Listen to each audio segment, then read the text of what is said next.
With the average flagship smartphone costing between $1,000 to $2,000, can a device that costs a fraction of the price hold its own?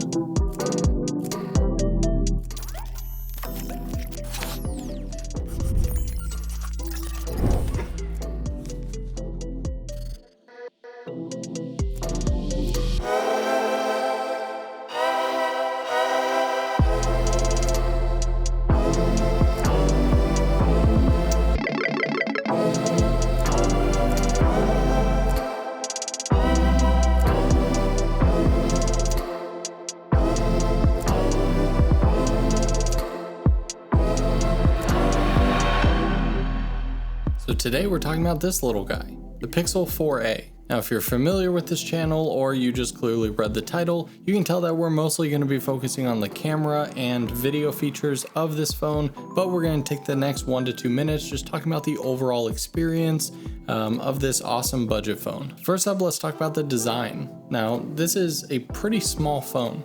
Now here we have a 5.8-inch OLED display with Corning Gorilla Glass 3 and a polycarbonate unibody.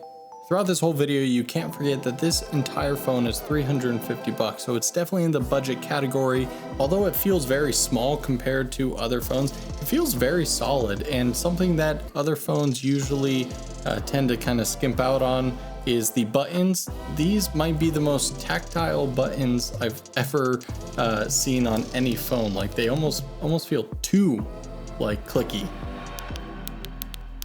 Crazy. Now, of course, depending on when you buy it, it's probably going to come with Android 10 out of the box, but a simple update is going to bring you up to the latest Android 11, since, of course, it's a Google Pixel phone, so you're going to get updates as fast as they release them. That also means the software experience is literally stock Android, so there's no extra bloatware, so even though this doesn't have the highest end specs and only 6 gigs of RAM, but I think most people would be plenty fine with the speed that you get jumping around and using your daily apps. Now, although you don't get wireless charging, it does have fast charging, and with a just over 3100 milliamp battery, it's going to give you pretty good battery life overall. Now, the rear camera boasts a 12.2 megapixel sensor, and it does have autofocus with dual pixel phase detection, optical and electronic image stabilization. Pixels have always had pretty good image stabilization, so the combination of both optical and digital is pretty cool, and it's pretty decent in low light with a f1.7 aperture. So honestly, not too shabby for, again, a budget phone. Now, as I've proven in every video so far, there's a huge difference between the software and the apps that you use that utilize the hardware of the camera. So first, we're going to talk about the stock just Google camera app that comes on the phone, and then a couple third-party options that can enhance the experience in some ways, and we'll kind of compare and contrast the pros and cons to each. Now, stock camera app, everyone knows how to use these types of apps. They're pretty much all laid out the same. You do get a handful of, I'd say, kind of a little bit more unique but becoming everyday options that you have. This can shoot between RAW plus JPEG for stills. You can change the codec to the HEVC, so I definitely recommend changing it if you want a little bit higher quality images pulled out of it, while also maintaining better compression and smaller file sizes. Now, on the 4A, you do get a bunch of handy little camera modes that you can shoot in, such as night sight, which of course is Google's way to take a long exposure at night. To be honest, these weren't anything too crazy to me. After using the Galaxy S20 Ultra a handful of weeks ago, this one is kind of just meh. Now, one standout feature that I don't see a lot of people talking about is actually the dual exposure controls. Now, when I first saw this, I kind of thought that it was just going to do its own like HDR image, because it does have live HDR. But no, this is where you tap on the screen and you can actually control your shadows and your highlights independently. And I'm a huge fan of this because a lot of times, especially if a subject is outside, maybe they're backlit, the sun is behind them, you can bring down the highlights and bring up the shadows and hopefully give you a better HDR kind of look, help you out with dynamic range.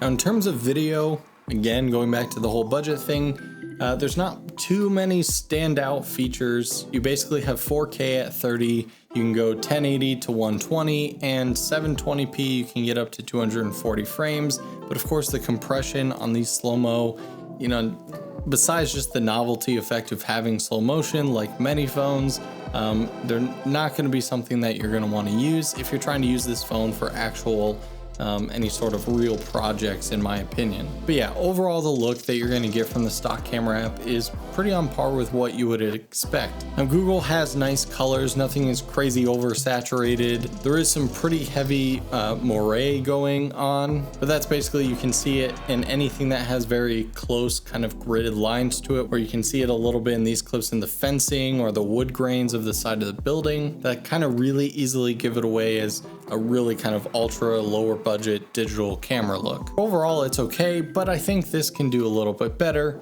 And that's where we're gonna jump into MC Pro 24 FPS. It's a mouthful of a name, but it's an awesome third-party app that you can download. Of course, the link will be in the description below if you wanna check it out. There was only about 500 comments on the previous phone videos asking that I talk about this app, so I reached out to the developer and they were nice enough to lend me a redemption code, so I was able to download it and play with it and show you guys what it's all about. So I'll say it's simply enough up front. This app is awesome and truly pretty much worth every penny that it costs. On the main screen, you have a ton of data that you can choose to turn on and off. I've left the interface pretty much stock what it comes in out of the box, but you can actually turn off certain pieces of information you don't care to see, or turn on ones that aren't there from the beginning. And so for example, something I turned on is to be able to see all of the information, all my shooting modes, so I can see that most of the clips that you're about to see were shot at 3840 by 2160,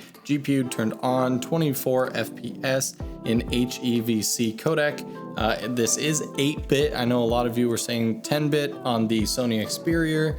They do have 10-bit in this app for about 5 different phones. You can check it out in the description of the app if you want to. Now I am shooting at the highest bitrate because bitrate is way more important than resolution. And so this caps out at 500 megabits per second. And I will say that there were times where I don't know if the phone was doing things in the background, but I was dropping frames like crazy after a couple seconds of filming. However, the past couple days that I've been using the app, it's been recording just fine. So your results may vary as you go into the higher bit rates, and you can see the options actually start to turn red. So if you are going to use this on your daily driver phone and you want to keep your phone for many years, you may want to be wary of going to some of the options in red. But for a handful of shots that I've had, I haven't experienced any issues. Now, like a bunch of third-party apps, you can go in here, you can control the ISO, the shutter speed, the white balance, all that stuff. You get a really nice histogram, which of course I always love and talk about. But honestly, one of the standout features besides the 10-bit on the handful of phones, as I've mentioned before, is the ability to turn off basically all of the post-processing. Now, out of the camera, the footage looks way worse. You can see this shot of my studio here. Now, as you can see, it is way more noisy, shaky, the colors are bad, but that's basically the experience you get when shooting on a cinema camera. And so yes, the sensor in here is ultra small, so it's gonna be way more noisy. The reason you wanna turn off things like noise reduction, image stabilization, and pretty much create everything to be neutral colors, as this has a bunch of different log modes to it. You do all this so that you have the control in your post-production software to add as much or as little as you want. So I'll take this really bad looking raw image here and I'll clean it up. So in this studio shot again, it has really bad chroma noise, but really bad chroma noise is a dead giveaway for crappy digital phone or just any camera footage. But in DaVinci Resolve, you can actually control them independently. So I can go in and just turn up some chroma noise reduction and it definitely looks better. Now, if I start to apply Luma, that's where things kind of get pretty muddy. But again, I'm in full control here. If we just go back and look at the stock camera app, it's going to apply as much noise reduction as it thinks. Now, in some cases, that may turn out better. And so for low light stuff or situations like this, honestly, I may just keep the stock camera app. But here in this next clip, when we go outside to the dog park here, it's bright and it's sunny. And so I don't have any issues with low light. Again, I turn off all this stuff and now I have way more control. And personally, I think you can push the image way farther and it looks way better. And a lot of that has to do with the higher bit rates. Now going back to stabilization again, I mostly turned off because again, I like to add it back in, say in DaVinci or whatever editing program of choice. But I also like to throw this on a little gimbal, and that's going to eliminate a lot of the shake as well. Now again, this camera has optical image stabilization as well as digital, and so it's not that bad. But if you're using a phone that only has digital stabilization, it's actually going to crop your image significantly here. So if you simply just turn off image stabilization in the device itself, you get more composition room essentially. And then if you need to stabilize it in post, again, you are in control of how much you can crop in. Now, people wanted me to talk a little bit more about the still images that you can get out of these phones too. And here, again, one more time, I'm gonna have to go back to a $350 budget phone. The photos you get out of this are pretty good, but I definitely recommend using some sort of raw image capture to make them not, again, have that kind of ugly post-processing that just looks like blah. Shooting in RAW is going to give you the control to add whatever style you want to your images. And definitely take the extra couple minutes if you are taking a bunch of pictures of your kids, your dogs, your house, whatever the subject is. Adobe Lightroom is definitely one of the top choices out there. So spend a couple minutes in there and you're going to see a world of difference once you start practicing and really kind of starting to enhance your photos as well as your videos. Bring them into either on the device into some sort of video editor, transfer it to a computer and use Final Cut, Premiere, Resolve, whatever editing software of choice you want, and really spend some time cutting the clips together, color correcting if you're using some sort of like the MC Pro 24 FPS app. If you are using the stock video app, you're not really going to be able to color too much. As soon as you start to adjust the exposure or colors, it's really going to start to break pretty quickly. So if you want to experience color correction, color grading, and changing the style and look, definitely use one of those kind of log profiles and one of those third-party apps that allow you to get those advanced features. So overall, would I recommend the Pixel 4a to someone who wants to use a phone as their kind of full-time video or photo camera? Where this sits is someone who wants the best phone for the best price. Utilizing some of those third-party apps, practice, and some editing skills, you can really push this camera and this device to compete with a lot of flagship phones. So if you're asking the question, can the Pixel 4a produce a high quality image for video and photos? The answer is yes, because at the end of the day, I know the answer is annoying, but it's mostly about the shooter and not the camera. It really has a lot to offer, and $350 phones have come a long way. Let me know what you guys think down in the comments below.